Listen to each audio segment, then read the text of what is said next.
YouTube Nation, Main Event TV, aka Me TV, aka Bayo Horse, aka what's going on in our city this past week, man? Before I start, shout outs to the Philadelphia Phillies fan last night, the 17-year-old kid who apparently ran on the field. And no, it wasn't called for to tase him. It wasn't. The kid jumped on the ground afterwards, and he laid there waiting for y'all to score. And what y'all do? Y'all fat-ass security guys who couldn't catch him got pissed off and tasered him. It wasn't called for. It's excessive. All right? We got enough excessive force going on around here with the Philadelphia police. If didn't no one know about the guy who shot that kid, what, 5 times? The police, off-duty police officer shot a kid 5 times this weekend because he shot him with a water gun. He said, "Don't hit me with that water gun." He got hit in the crossfire of the water gun and shot the kid twice. And then when he fell, stood over him and put 3 more in him. Come on, man. Excessive force is not called for. Shout outs to Spider-Man. Yeah, that's right. I said it. All right. If anyone didn't see the news, apparently over the weekend, a guy was in a comic book store and tried to steal an X-Men graphic novel. And a guy dressed up, fully decked out like Spider-Man came out of nowhere and prevented the theft. Stopped the guy, and the guy was arrested. I feel safer already. Spider-Man, come on. Anyways, today I want to talk to you guys. I know usually I do a lot of positive Philadelphia sports, and I want to talk about the downfall of it. Speaking of this weekend. First, I'll start with the Phillies. Kendrick apparently now is being brought back up and will start Wednesday. It makes no sense to me. Why? The guy has pitched all 6 games, and you keep giving him chances. He hasn't even made it past the 5th inning every game. Stop. Send him back down to the minors. This guy has been on the team for what, 3 years? He's had 3 chances, 3 years now, to make the starting squad. And every year, he does good in spring training, and then when it comes to the actual games, he falters. He's not a major league pitcher. Keep him in the minors. Let him work on his mechanics if that's the case. All right, look, call up Pedro. Call him up. Blanton came off injury last night and held in for what? To the bottom of the 7th and only gave up 2 runs. Figueroa comes in, gives the game away. Like I said, the bullpen needs to be worked on. And Ryan Matson, why are you kicking chairs for blowing saves and then you break your foot and need surgery? That's real childish. Stop. You blow a save, it's only on your fault. Don't throw temper tantrums. The Philadelphia Flyers, oh my God, the Philadelphia Flyers. All right, look. Game 1, first period, y'all was lazy. Overtime, you guys were lazy. But the second and third period, you guys played like warriors. Now, my whole thing is, first off, Boston fans, you're pathetic. All right, I used to love the Boston Bruins because of your history. I know your history. Your D-men, they were great. All right, but when you have people who are pulling the stick away from our goalie, literally just knocking the stick out of the goalie's hand, and then when the goalie reacts, he gets the penalty, even though he didn't even touch you.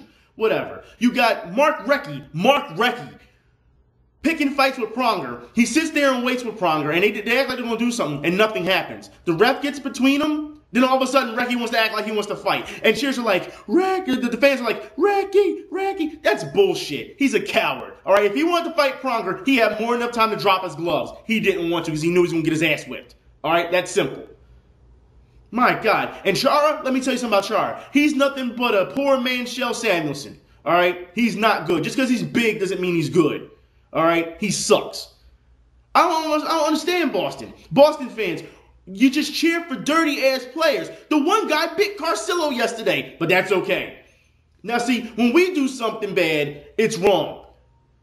Savard? Is it Savard? Hacks at Boucher's arm when it's extended, when he catches the glove for the save. He hacks at his arm with his stick, brings it straight across his fucking arm, right here. What's wrong with him? Come on now, you can't do that. So, of course, the Flyers are going to react. And they should have gave him another fucking concussion. Yeah, that's another whole damn story. Oh, we're going to bring him back for the playoffs. All of a sudden, he gets the winning goal. Yeah, how's that look? Come on. Like I said, Boston fans, I don't understand you. It's not one of those win by any means. Your team plays dirty. All right, you're cheering for fucking cowards. And you know another thing that bothers me? Boston, I understand there's some good fans out there, but a good amount of y'all ain't good fans. And my whole thing is, you don't, for no thing, another man should not be calling another grown man Big Papi. Nah, never, it'll never happen. Never, at least with me. I don't know what the hell I don't know where the hell y'all come from, but you don't call no other grown ass man a Big Papi. Wrong with y'all? I don't care how much he hit. You don't call that man that. That's real suspect. Flyers, I'm telling you, what you need to do, first off, was it Leno? He's not Carter. All right, tell him to stop taking so many damn shots. Let him set stuff up. He's a forward. I understand he's supposed to take shots, but he took like 10 shots in a row. Was it in game 1? Stop. Coburn, oh my God, Coburn, just bench Coburn, all right? Bench him for the season, trade him, and get another D-man, because apparently he doesn't know what he's doing. He looks lost out there, and he's always messing up.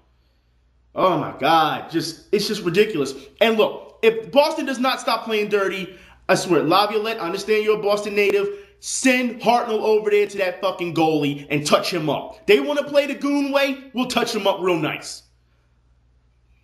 Philadelphia Eagles. If anyone hasn't seen the minicamp, oh my God, this weekend, look, I'll go on record right now. I've said in a couple videos, I am not a Kolb supporter at all. I don't see anything what this guy's done. I don't see anything special. All right? Minicamp, our defense got like 6 interceptions. And everyone's like, oh, well, the defense looked real good. Nah, you have to look at it. It's not that the defense was really good. It's just our quarterback just throwing picks left and right. And everyone who says, well, McMahon throws the ball low, apparently you didn't see minicamp. All right? The man was throwing the ball so damn low after being picked off, it was ridiculous. He was hitting the ground. He couldn't even get to the ball. It hit the ground before it even got to the player.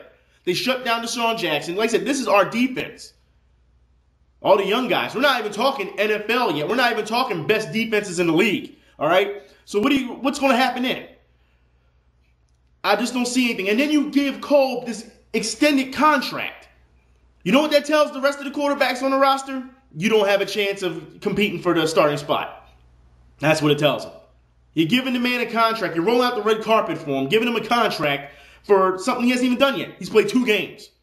All right? Make him work for it. Just don't give him it. What the hell's wrong with y'all? And you got these fans who, fucking stupid-ass fans. Kolb is more accurate than McNabb. Get the fuck. He's played 2 games. All right? McNabb played 10-plus years. You going to measure up 2 games in 10 years, huh? Multiple Pro Bowls, huh? Whatever. Then you're going to say, well, his college game, you should have saw him in college. He was so good. Look, if college games transition to NFL that great, then there would never be any NFL busts, all right? If everyone played the way they did in college. Another thing. This whole era of the Eagles, looks like you just can't tell me, oh, well, you're either with the team or you're not. You better support it or you're not with the team. That's bullshit. How many times have we heard another quarterback's name being called when another quarterback messes up in the stands? When McNabb messed up, they was calling Philly's name. When Detmer messed up, they was calling McNabb's name. Like, I'm not trying to hear it. When Cunningham messed up at one point, they were calling for another person. I'm not trying to hear it. When Pete played, they were calling for someone else. I'm not trying to hear it. All right? Fans always do this. Stop drinking the Kool-Aid. Anyway, look. My time is pretty much up. It's nice out. I'm going to go ball. I don't know about the rest of y'all. I'm balling. All right, it's too nice to stay in the house. But Philadelphia, really, get y'all shit together, man. I just can't take this anymore. Really. Like I said, I speak all the time about positives. It's time to talk about the negatives. Fans, what do you think we can do to help this city? What moves would you make if this was your team? Until then, same bat time, same bat channel. I'll talk to y'all later. I'm out.